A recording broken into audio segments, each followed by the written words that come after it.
Hello, folks. You're all very welcome back to the Celtic Soul podcast.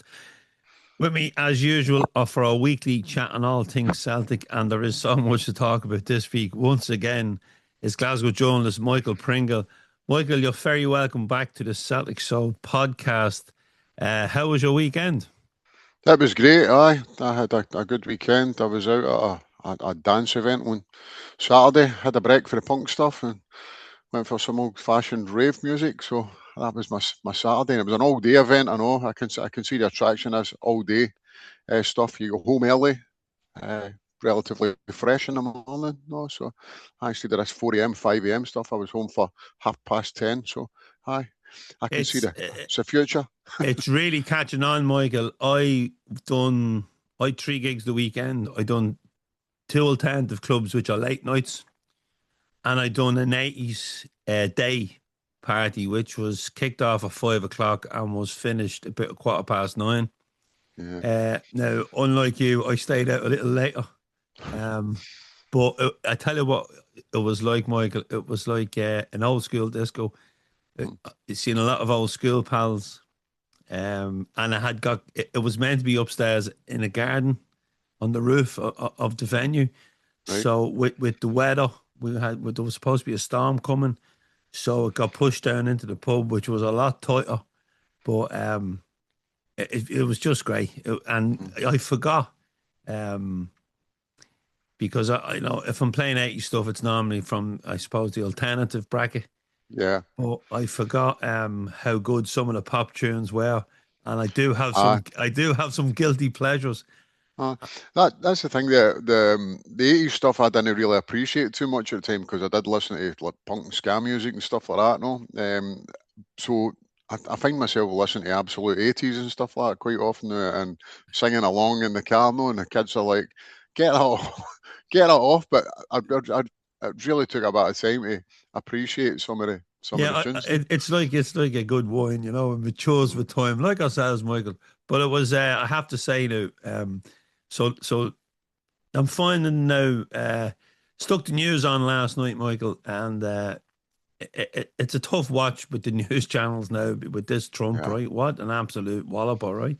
Mm. Um, so after that, I went on to Netflix, nothing that took me fancy, and then onto YouTube, and I found a documentary on synth music, which Yeah. started because I was still in my little 80s buzz, which started back in the 70s with Kraftwerk, Yeah. and they were Some of that talking. sounds some of it sounds quite primitive now when you hear the Oh and the wow! keyboards and stuff on it, This but the it's story of synthesizers and how expensive they were back then, and uh, and right up to it finishes with up around Andy Bell talking about his Yazoo and the Depeche Mode, how yeah. massive they are in America. So yeah, I was reliving my youth, Michael, and I suppose I recorded a little podcast yesterday after the split, just short, just to talk about the split fixtures, and we're Hearts on the last day of the season, Michael, right?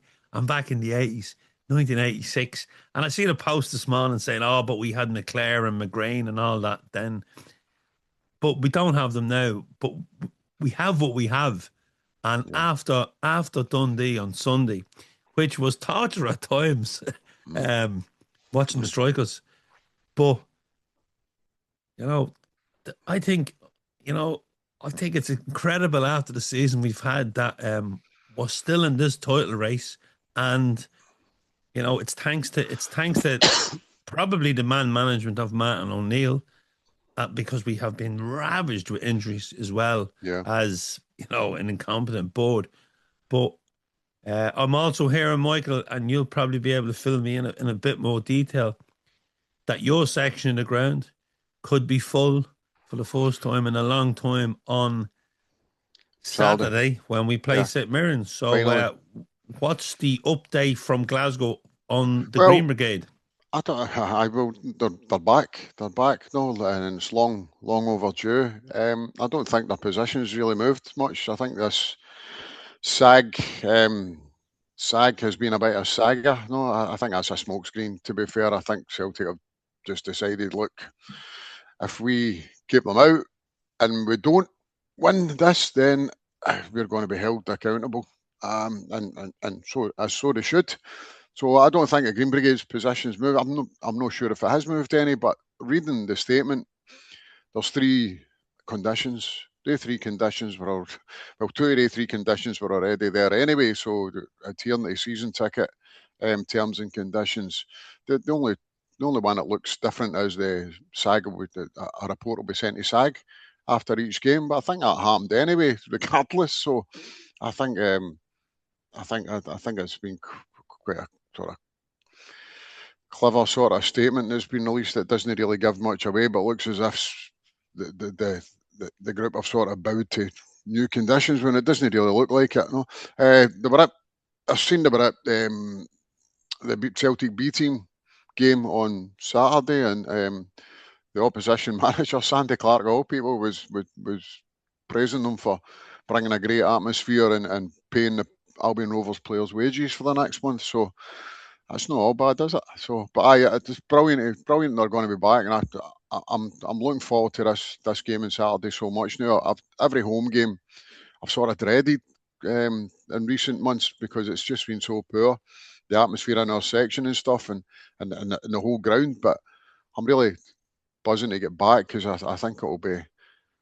I think it will remind us of what we've been missing, though, and hopefully it spurs the team on in the park. It was a bit of a hard watch again on Sunday, but we got there. I think if nothing else, I mean, as you say, we've been decimated with injuries, but the full season. But if nothing else, we've shown great grit and determination to still be where we're at, given the lack of quality and that spell of the season where we lost so many games under Nancy. You couldn't have wrote this season. You just couldn't have. I mean, even if you look across the city, you couldn't. Rangers were written off after, I don't know, first 2 months of the season. There was no chance they were winning the league. Nobody thought they would be anywhere near the top of the table. Hearts, everybody kept expecting them to fall off a cliff. They're sort of stuttering a bit now as it gets to the tail end of the season, but I wouldn't write them off either. The games this weekend are crucial. I mean, we're all looking at the split games, but we've got three crucial games this weekend. We're obviously home to St Mirren, which you would expect in normal circumstances to be a home win. St Mirren are fighting for their lives almost at the bottom of the table as well, because there's nothing in between in the playoff spot. There's nothing in the points. We obviously need to win, so normally we'd expect to be a home banker. Hearts home to Motherwell. That's probably one of the toughest games you could get. But Motherwell don't have a win in 4 now, I think it is, which is pretty surprising, no. But and obviously Rangers are away to Falkirk, which will be a tough one for them. I think they've got to go there again after the split. So, it's no one I would relish Falkirk away.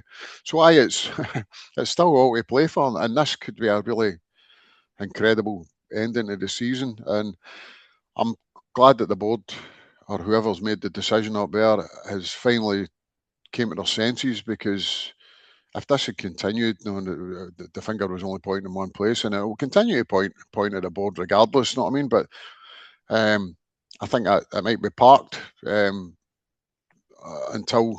we reach until the season reaches a conclusion. No, I think that I think we might see a bit of unity now, and all those that are moaning that we don't need the Green Brigade, if they don't like it, they can stay at home now. No, we need everyone there, Michael. We need unity now till the end of the season.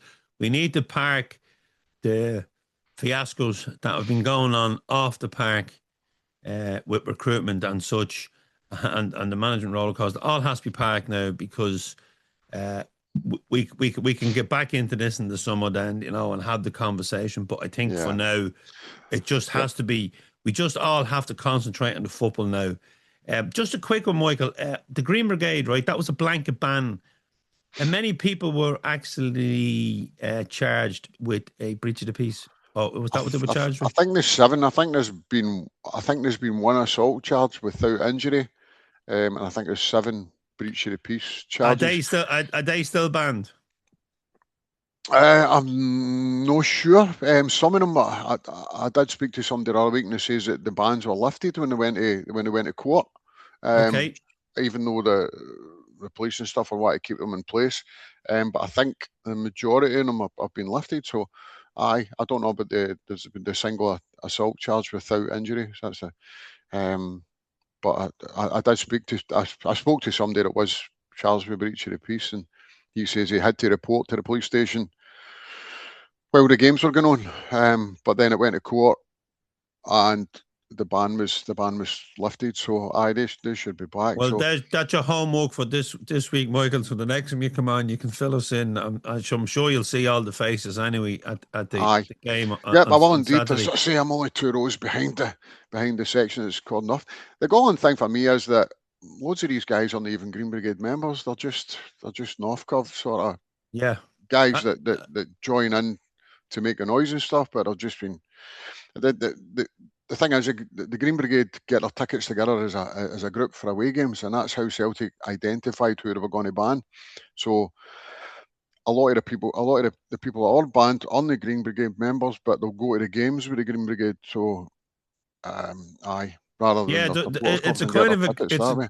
it is a bit of a grey area, the Green Brigade Aye, and the North Cove, and then yeah, like because we've got tickets in the standing section and from our yeah. supporters club, Loads of people have that. I not know. not not members of the Green Brigade, but Mm, part of that North Cove yeah, who they want to go there to sing and create an atmosphere and so forth.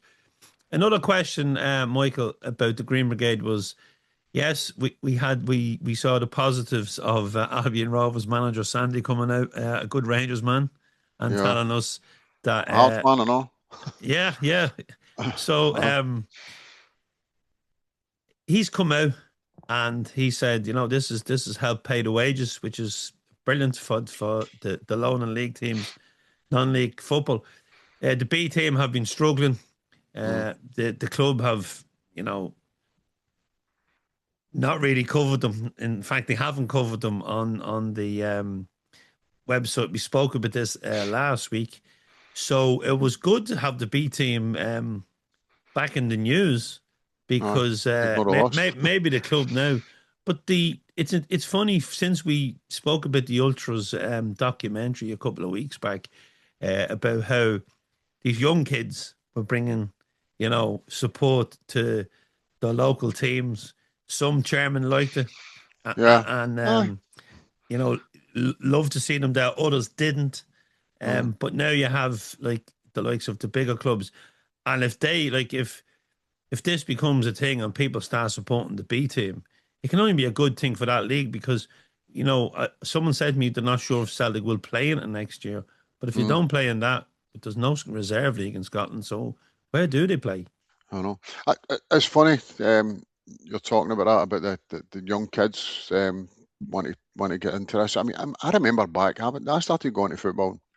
See Celtic in the late '70s, and I remember on the back of Argentina '78, and I don't know if you're old enough to remember Argentina Oh, I do. '78, but the River Plate Stadium was a massive ticker tape, and I remember we were in when we still had phone boxes here.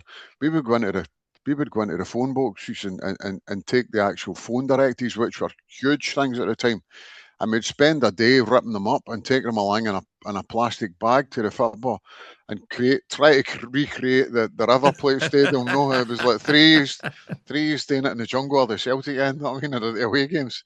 So aye, that was so.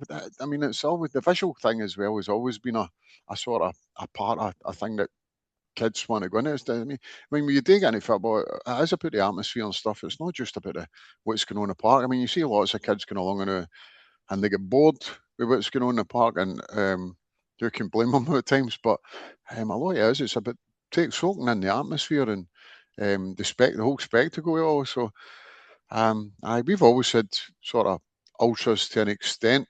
I think and throughout our history, if you look back to the break clubs and stuff like that, but I think it's just a different. It's everything that moves on, and it's at a different level now. Obviously, it has its thorns, so to speak. Even the rose has its thorns, no. But there's good and bad in people's perspective of it. But nobody's asking everybody to like it, no. I mean, but you've got to.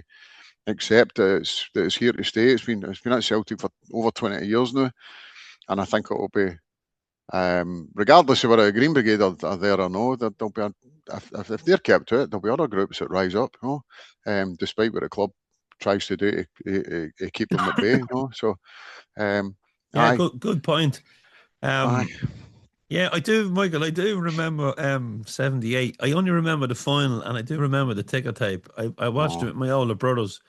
Back in the day, there was a handful of channels, oh, and if one TV, so whatever was on, you were watching, and that would have been oh, a Sunday evening. So we would have been all gathered around the telly in my mum's sitting room to watch that one.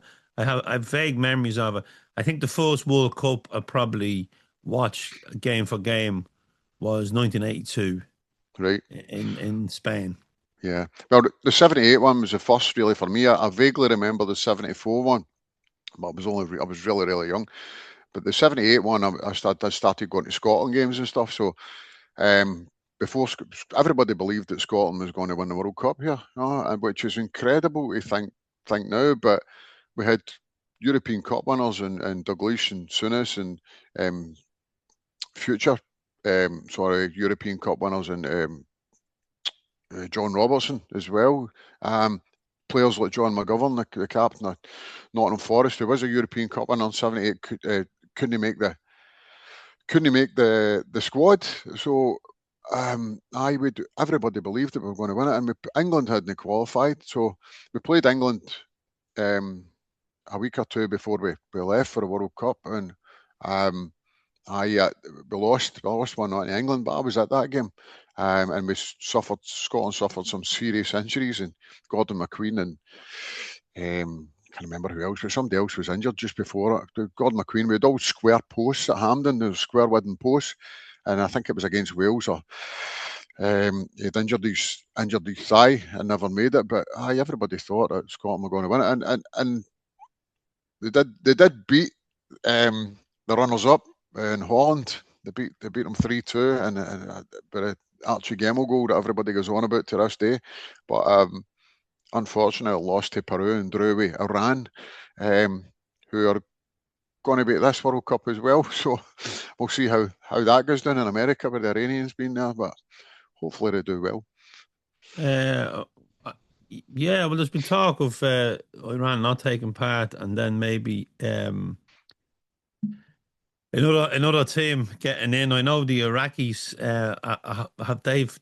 they've been offered a bus trip, a couple of days camel ride on a bus to Yeah, because they couldn't fly. I'm not sure what happened there. I just remember a couple of weeks ago they had the coach who was the former Man United. He's the assistant coach, former Man United coach, and he was on saying, about the logistics and the amount of games Iraq have had to play even to get to a playoff. So, and the talk then was that we'd probably go to, a European team, but yeah. it'll be like the way it's so corrupt. The prices are horrendous. I mean, the ticketing prices and travel prices have been hiked up 4 times Unbelievable. what they're not. It's And incredible, no? the FIFA, they give Trump a peace award because no one else will. Aye. And like you don't know what kind of a World Cup you're going to get served up. I wish Ireland was there. I wish I was going. I wish I had to remortgage the house. I do. Um, you know, traveling to a major championship with your country is great. It's like someone said to me, "What's it like?" And I said, "It's like going to a Celtic away game in Europe." But when you wake Aye. up the morning after the game, you're going straight to another one. Aye. You're getting Yep. three or four games. In France, we got four. So it was basically, it's like going to a European away, and then you were going to another city and another city, and Aye. it was I've just good. But I don't follow Scotland, but I mean, I've been to I go to the odd home game. I've not really followed them for years and years. But I did attend the World Cup in 2006, but Scotland weren't there, so I sort of experienced it now, and it was. I mean, it was a great World Cup, but it's just over commercialised for me. The whole experience. No, it was like I went to the first game, the opening day.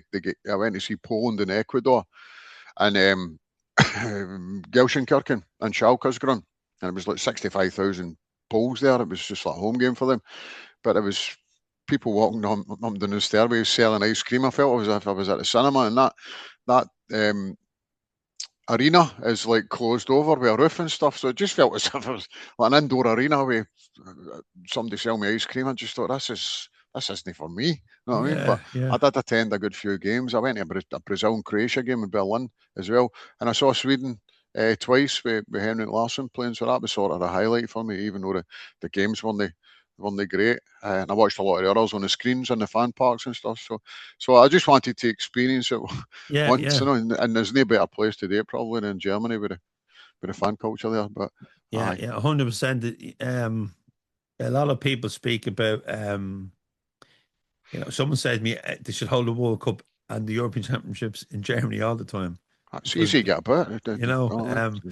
And now they're going to, like, if they spread it across countries like this one now, logistically, like America, Canada, and Mexico is an absolute, like, you are taking a big loan out if you're traveling with your country to watch this one. Yeah, I wonder if it's Charlie Lord going. Charlie, who's a good friend of the podcast, lives in Philadelphia. Now, Charlie is a great character because he's lived in Philadelphia, for maybe 30 years or more.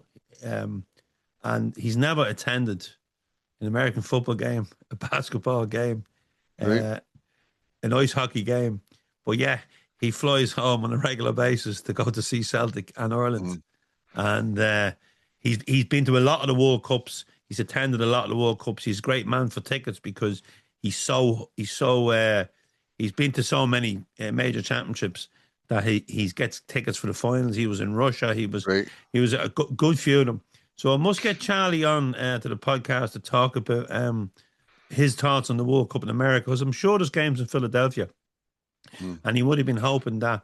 But like, even for someone based in America, like, if you are going to travel to a few games, geez, the costs are going to be enormous.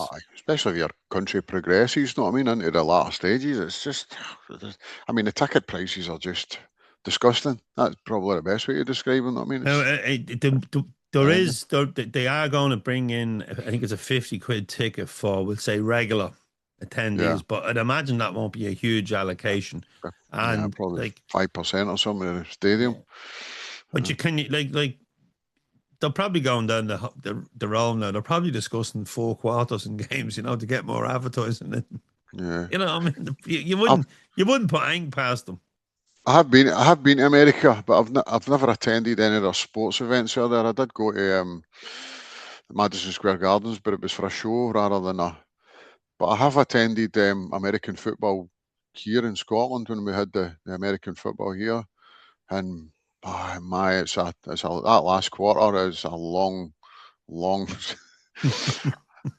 Talk about VAR. I mean, the last quarter in American football is horrendous. I mean, the Waynes are about to get home by half time, and I mean, it's just so long. No, it's a. I think most of them that go to sports events in America, they go for the day out rather than the actual sports. I mean, they go to drink beer and hot dogs and the stuff that surrounds the game rather than the game. I suppose we're guilty of that as well. But I'm just talking about the ultras, and it's more about the spectacle than the sport. Yeah. I mean, it's even more magnified. They're there, no? So baseball that lasts 3 days, not. I've been to one. I've been to baseball in Detroit. I went to see the Detroit Tigers. We went to the Celtic Supporters Convention in Windsor, which is on the Canadian border with Detroit. 2 completely different cities. But it was one of the best conventions, Celtic events I was ever at. It was so well organised, but it was supported by the local people because there wasn't enough Celtic fans coming in. Right. I remember we flew into Toronto and we got on the bus, and there was about 20, maybe 30 of us in the bus, a couple of supporters, the players that were going over, including John Fallon, Billy McNeill, Willie McStay was there, Macca was there, George McCluskey.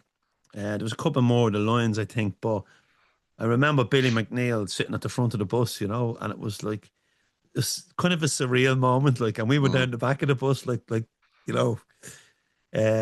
Kevin Bridges was on the bus. Kevin Bridges was a young comedian. He was starting out. He was supposed to be the support act to Patrick Rowlands and There was another Scottish comedian, John Gillick, I think his name was. Right.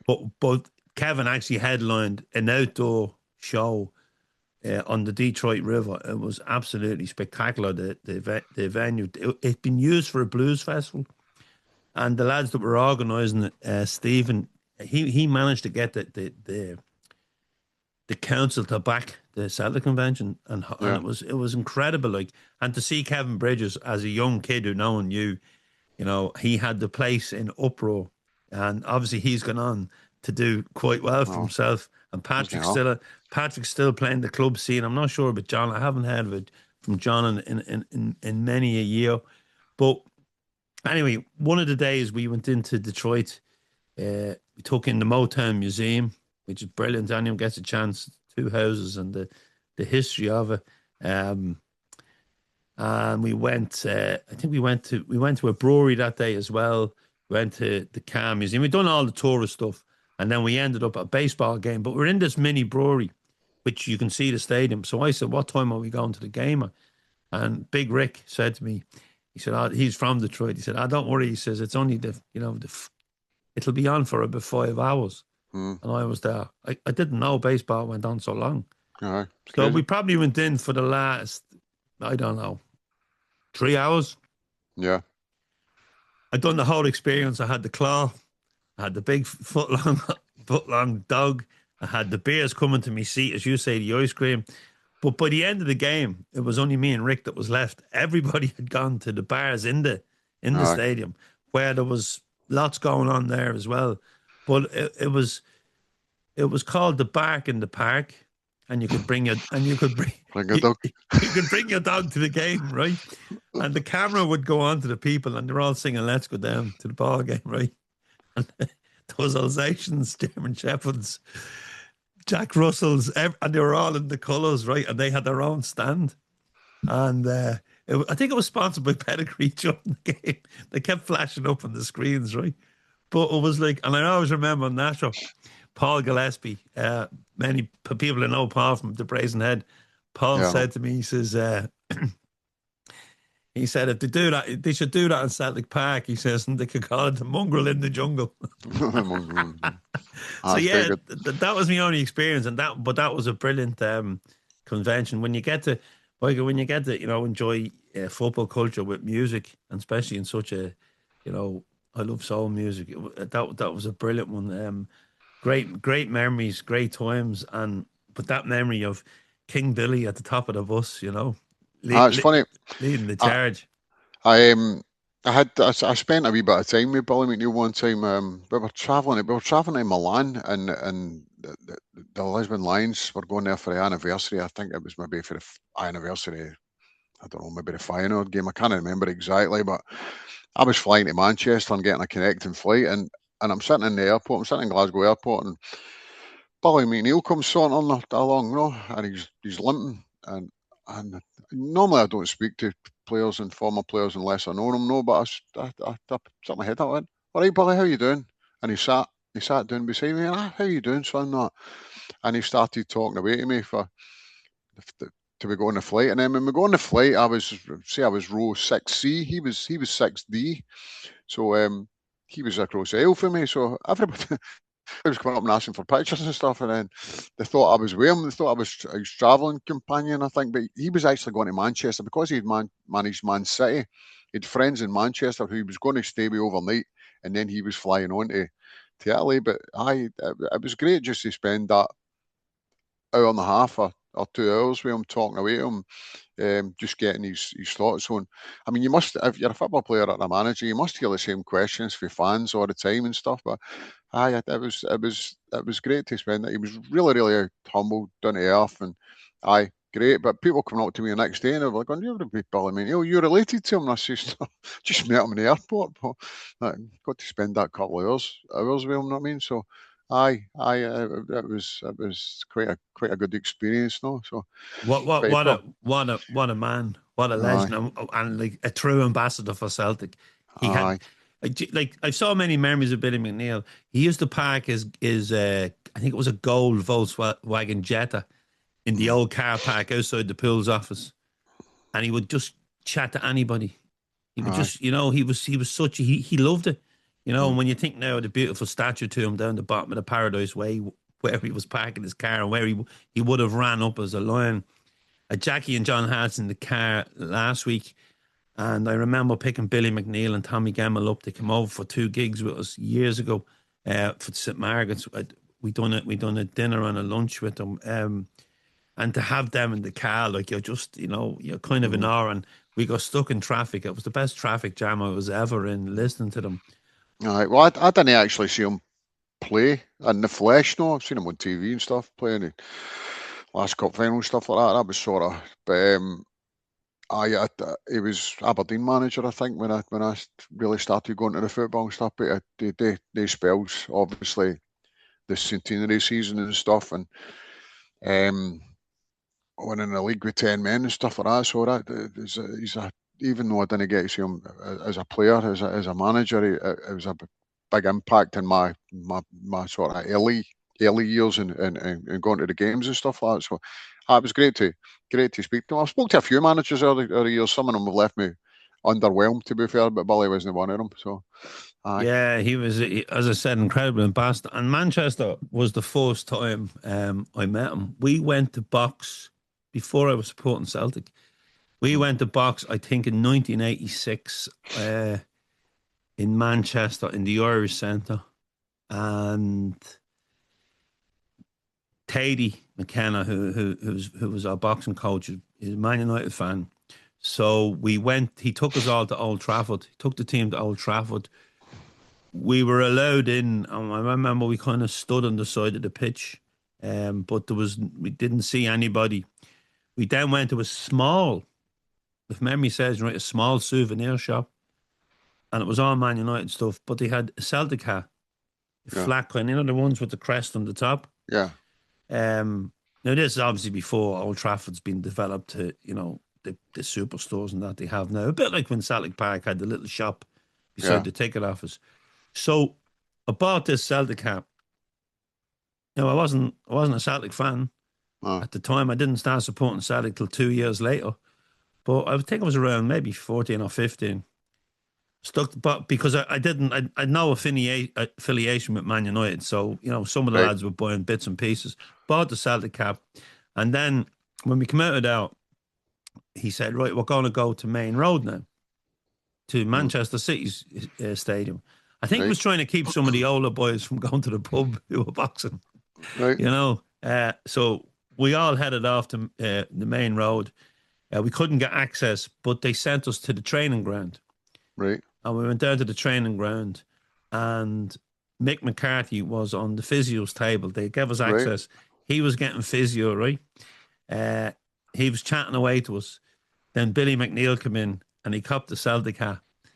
Now, to me, he, like I didn't know his, I didn't know, background. I knew of him, but I didn't. I wasn't, as I said, I wasn't a Celtic fan back then, and but I still have the vivid memory of meeting him that time, and then all the meetings after that, and even now when you think of great managers and that, O'Neill is there probably, Billy.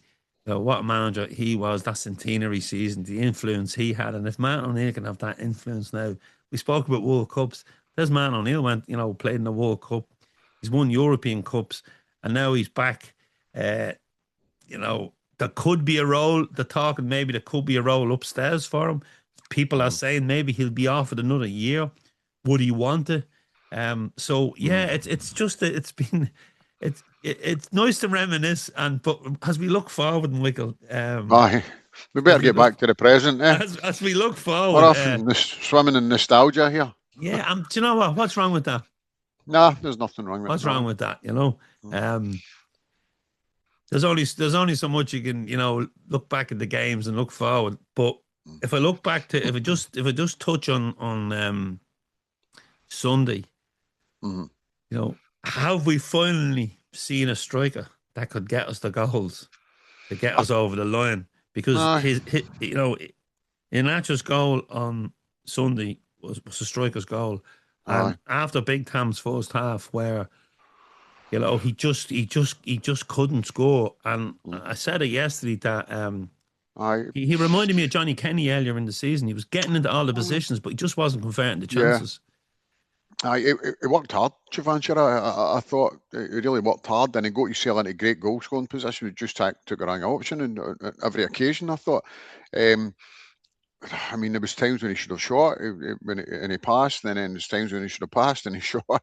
I just didn't come after him, but Iheanacho, I think, is an instinctive goal scorer. It's just he's not been fit. We've not had him fit this season, and I mean, he was looking good, then got injured, was out for a long spell, and then he's come back in. Has been fit since starts, so I think he showed with that finish on Sunday that he's got that instinctive eye for goal. So hopefully we can keep him fit and he's up to speed now, and there's no more. I mean, talking about injuries again, Alistair Johnston as well. That's something we've not mentioned, that he's broke down again. I don't know what's going on there. But I mean, I can't ever remember a run of games like this at the end where everyone looks so tight. Normally you're getting into these games, and if it's no already almost a foregone conclusion, then you've got a couple of games there that you think their bankers were winning them. It's only really one or two games that maybe are that could be decisive. But every one of these games is going to be a hard ask. You know what I mean? Especially, I mean, I'm hoping that we get by the two St Mirren games without too much trouble. But as I say, it's a cup semi-final. They've already beaten us in a final.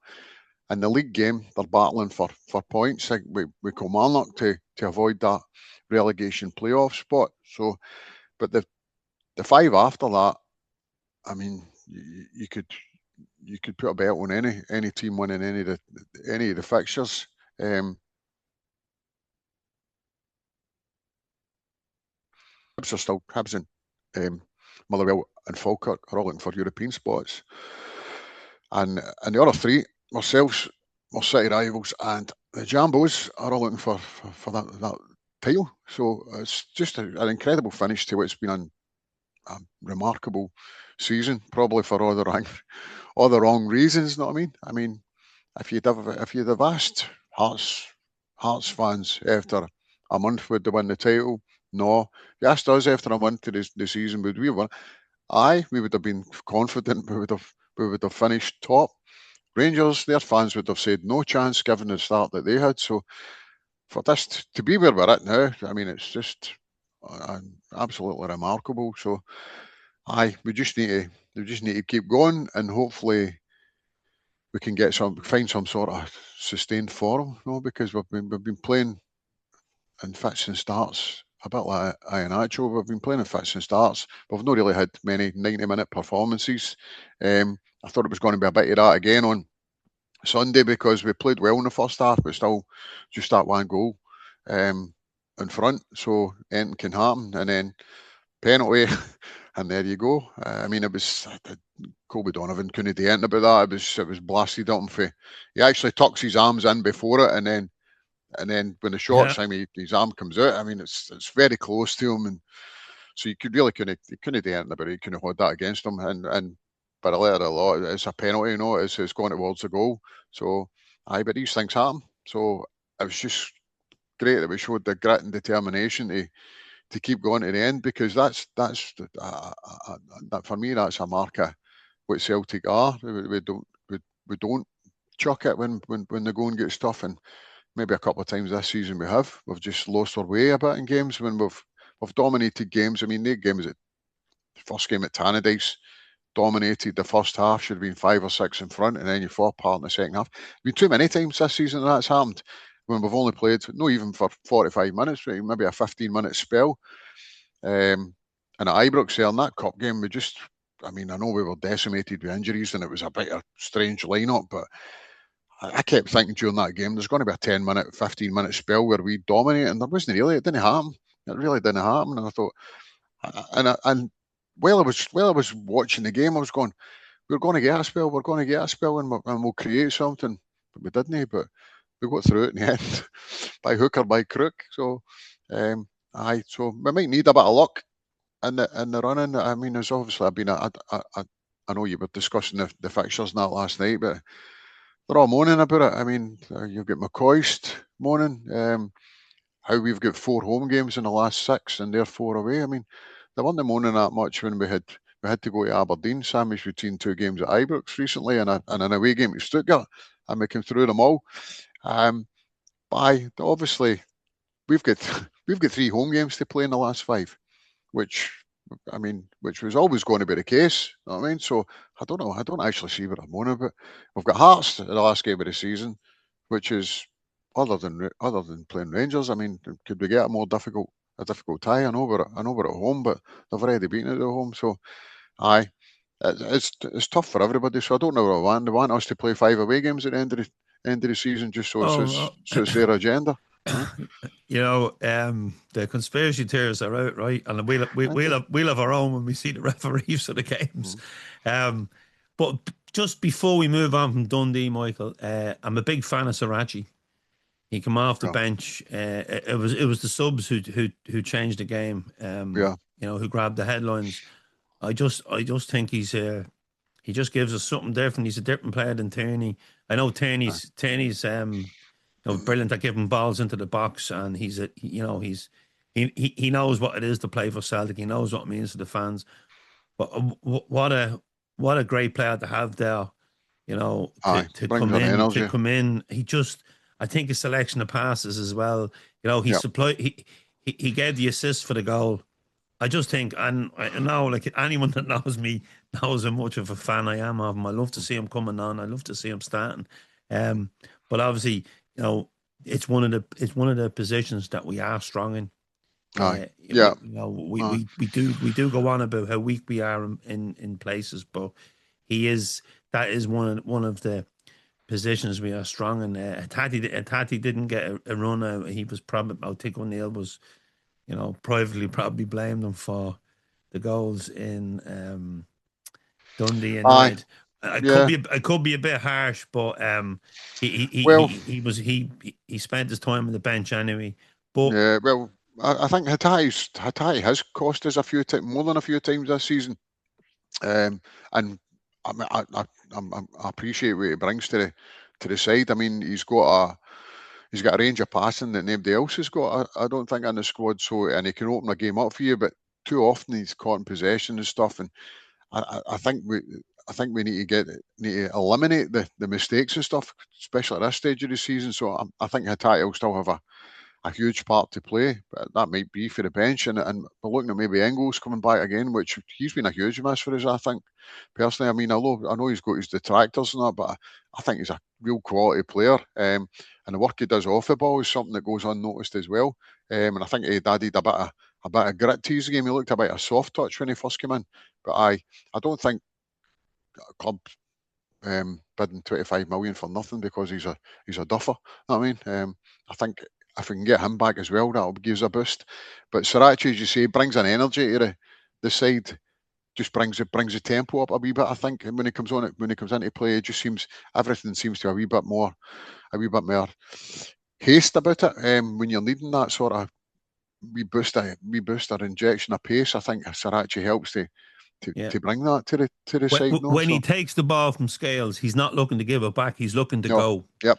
Aye. You know, and he's looking for that pass, and you know, it's not always. He'll come inside as well. So yeah, I'm a big Sirachi lover. So hopefully he can play his part in this title run. And you know, you spoke about the split, Michael. Everybody can take points off everybody. Now, I was gutted after the Dundee United game. You know, that night in Glasgow, I had a couple of points with a few lads, and it was just like, early night. You know, I was just gutted. A lot happier, you know, a lot happier on Sunday when we got over the line. But I didn't think I would be. I was so excited when the split fix was dropped in my lap. I was straight onto the computer booking me flights and hotels. First one I looked at was Hearts the last game of the season, and I'm thinking, could that be a title decider? Because we lost the league against Hearts under Strachan. Do you remember? Rangers won the league that day. I think we had to win and they had to lose, man, and they won. I think we drew, and I remember how deflated we were leaving Celtic Park that day. It was just an eerie silence. So hopefully that won't be this year. So if they're saying, oh, it's a fix because they got Hearts at home, well, we lost the league playing Hearts at home Yeah. in the split, so that's a load of bollocks, We did win it when Hartson's time, when Hartson scored the only goal of the game, I'm sure as well. We won it. I can't remember what year that was, but I feel that was the final game of the season, wasn't it? A solo John Hartson goal won it. But it'll be really, I mean, even the games before it, it's just so many permutations, know what I mean? And I think there could be the possibility that every side is going to drop points, know I what I mean? think so. So it's I who you think so. drop it to. I think that could be Yes. could be the issue. You don't want to drop it to any of the top two. That's for sure. I mean, But you're going to be tuning in to Rangers and Hearts games, yeah. because the Edinburgh Derby, Rangers Hibs, like outside our own fixtures, like it's just going to be like if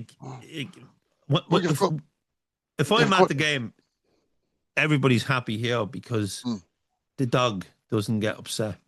But if I'm watching on telly, if I'm watching Rangers on telly, or whatever, right, the dog just looks at me and goes, "No, not again." Well, And fireworks going off. I'm probably quieter at a game, because you're with, Aye. it's a different atmosphere. But we see especially when I'm watching Rangers or Hearts, or this season I've been watching Hearts, and you're fucking. There's F's and lines, and the dog just have enough. He just leaves the room and goes upstairs. Because it's not. I'm not good company to watch these games with. But the May Day weekend is quite an interesting one because you've got the top six playing on 3 different days.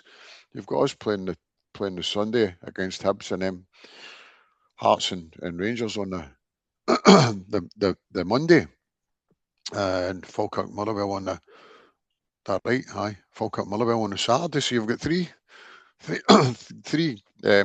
games on 3 separate days, which I found quite unusual. No, obviously because it's a bank holiday on a Monday. They've got that game at 5:30. No, that'll be an interesting meet. I'm actually going to Paris on the Monday, so I'll be on the flight still while the game's going on the Monday there in Edinburgh. So so hopefully that I get off the flight and it's a good favourable news. A favourable draw. So yeah, but before we go into the split, Michael, we have St Mirren twice on Saturday. Traditional 3 p.m. kickoff, which is unusual for a Saturday game after that Europa League and all the Sunday games. Hearts play Motherwell at the same time. Motherwell capable of taking points against Hearts in Tynecastle, and then Falkirk host Rangers on Sunday at noon. Another game I'll be tuning into. So I we're favourites, against St Mirren. Aye. And the covers are off in the standing section, so yes, what the a boost. GB are back. Yeah. And it just sums up. It just goes to show that things may be aligning for us, maybe not, but you're always clutching at straws. As I said, I was excited when the fixtures come out. I'm excited to be back in Celtic Park on Saturday. When you think back, I know we talk about St Mirren in the cup defeat and that, but the first game of the season, like Celtic Park, Paul McStay unfolds the flag, Callum McGregor brings out the trophy. It's a perfect day, but we have to rely on a late goal. I think it was the 87th minute when Luke McCown scored. He came off the bench as well. And little did we know that this was going to be the story of the season, late goals. But we'll take one on Saturday. But I think to ease the nerves, wouldn't it be nice to score a couple? Maybe and put in a performance like we did against Motherwell a couple of weeks ago. Yeah, hopefully that's the case. But you wouldn't bet on it just now. No, I mean I think that we've really been through the mill this season as a support. No, I'm not saying we're the only club that's done that. But it's been an absolute nightmare of a season, but so for it to be for a double still to be within our grasp here is just amazing. Though it'll be one we won't forget for a long time, regardless of the outcome. I think no, and if it can win the title, then I would gladly forfeit the Scottish Cup if we can win the title this season because it's just been there's just been so much has went wrong. You know what I mean? And it's been self harm, and in most respects. You know what I mean? It's been self harm for the top down, and but we've still got hope here. Once hope's gone, you've got nothing. You know what I mean? That's what I'll say. But we've still got a hope and the faith. And I think it's maybe about time we had a wee run of form because it's just not happened at all this season. No. So maybe this is it. Maybe this is the time to maybe some of them European performances we can recreate in the 2 away games now because we did have some Stuttgart was good performance, Rotterdam good performance, so maybe we can get those in the 2 away games, which is Motherwell and Hibs, two tough assignments. Yep. Now, just before we go, Michael, the Green Brigade are back, which is music to especially to your ears because you're in that section, and it'll drown out the moans from around the ground if things are not going well, as you've said before. The fan media are still banned, right? That's but this is what's even stranger is right. I was just because I would have got my roster for what post-match and pre-match conferences we were attending because, as I said before, it worked on a roster basis, right? Mm-hmm. And then you would have got all the every week you would have got stuff from Celtic, some just to promote stuff for them, which we generally didn't. And then you might get something through, a bit of player, player signing, and as well as that, you got images you could use as well. They would send on some images. Yeah. So that was, and then the ban happened, right? But what Celtic failed to do was they failed to tell anybody. So still to this day, none of us have received an email or a phone call or an explanation for why we have been banned, right? And I saw a conversation on Twitter earlier on, and it just reminded me that we never received a ban. Paul John from the Celtic State of Mind, he was in a conversation on Twitter, and I seen it that he said, "Well, we're still waiting for our email to say why we were banned," and it's true because we never gang, and about a week or two we were still getting because the women's press officer they'd appointed one this season. He used to be all in one, but then they appointed one this season, and he would send out the media accreditation to attend the women's games. Yeah. So, but then about 2 weeks, maybe a week, 10 days, 2 weeks, I'm not sure what the timeline was, they stopped coming as well. So then, but so I'm sure I've checked my spam. It's not in my spam. So I'm sure we'll get an email saying why we're banned. And, I don't expect the fan media to be given access. No, because anytime soon. They don't like criticism. That's the thing. Is to close down any criticism. It's all great.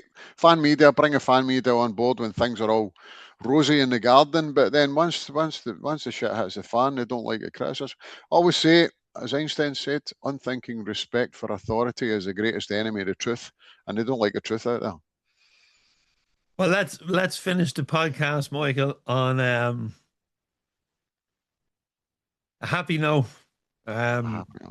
A happy note. 6 games to go. 4 at home.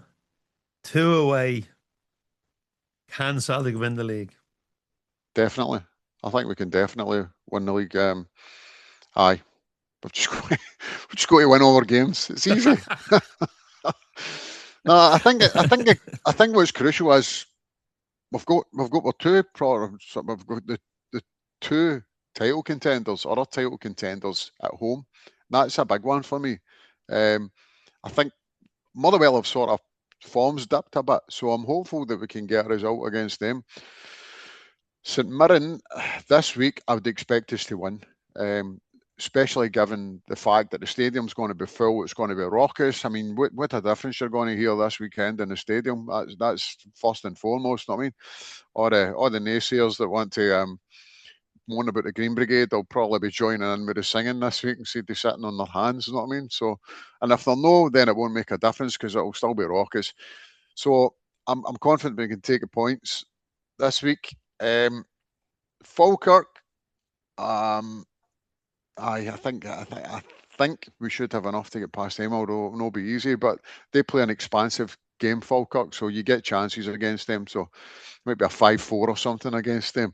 But the fact we've got Rangers and Hearts at home is absolutely crucial. I think that could be the big difference. I mean, having the home advantage in the two games, because I know that both of them have came to Celtic Park this season, but I think this is. I mean, the fact that we've got players there that have got us on the line before as well is going to be crucial as well, and hopefully we can get a couple back for injury as well before the season's that might be able to just tip it in our favour. I am confident that we can still win it. I'm always confident. I mean, I expect us to go and beat Real Madrid if we're drawn against them, regardless of what injuries we've got. I mean, but this season there's been so much negativity. This season I've been, even myself, I felt so depressed about everything, about the whole saga with the board and stuff. And last night, when I read that coming through, that I just thought, here we go. This is it. This is the stars aligning. Hopefully, this is the stars aligning. Well, one game you didn't mention there, Michael, and we'll finish on this, was the Hibs game. And Easter Road. Although a tough assignment, but I'm hearing whispers that they're going to give us the allocation, or is that for next season? They're going to increase the allocation again. Well, on the flip side, there I see Hearts complaining they're only going to get 600 or so for the final game. But what goes around comes around. I mean, I would give them less than that, to be honest, after what they've given us 500 when we won the league here a few seasons ago. You know what I mean? So, 100%. It's just absolute suicide, financial suicide with some of the Scottish clubs. I mean, I was talking about this the other week where St Mirren are holding up the attendances, saying they're not that much lower or the same as what they were previously. Because Celtic supporters are going into the home ends and buying tickets there. I mean, we had more club members in the home end at St Mirren the last time than we did in the away section. So it's sort of, I mean, Scottish football needs every penny it can get. So you should be, you shouldn't be leaving sections empty just because the home fans. I mean, I would be all for Celtic giving away teams more fans. I mean, I think it makes for a better atmosphere. I would have the full 7,000 given to Rangers. I mean, I know that's a sticking point with some people now, but isn't it? A lot of times it isn't the football, the quality of the football in the park. It's the atmosphere in the stadiums and the fan culture we've got that makes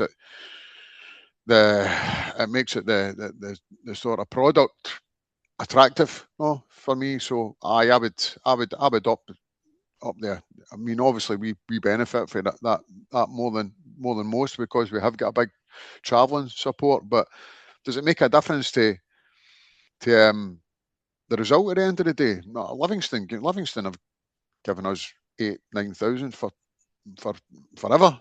And they've still managed to get results against us. No, it was a tough place for us to go. So I would be hopefully Hibs do give us a bigger allocation this season, because as they say, they're needing the money, and that's them had a couple of outings in Europe this season as well, where they got some money for that. So I mean, obviously the European pot gets cut between all the clubs as well. So I don't know how much that was this season, but it was obviously less than it has been in previous seasons, where it was missing out in the Champions League as well. So the clubs only getting that big European boost for one of the clubs staying well or doing relatively well in the Champions League.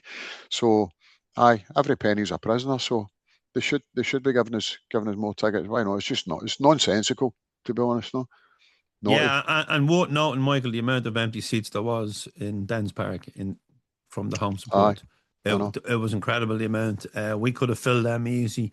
I'm sure they could do with the money. They're not awash with money. I But know.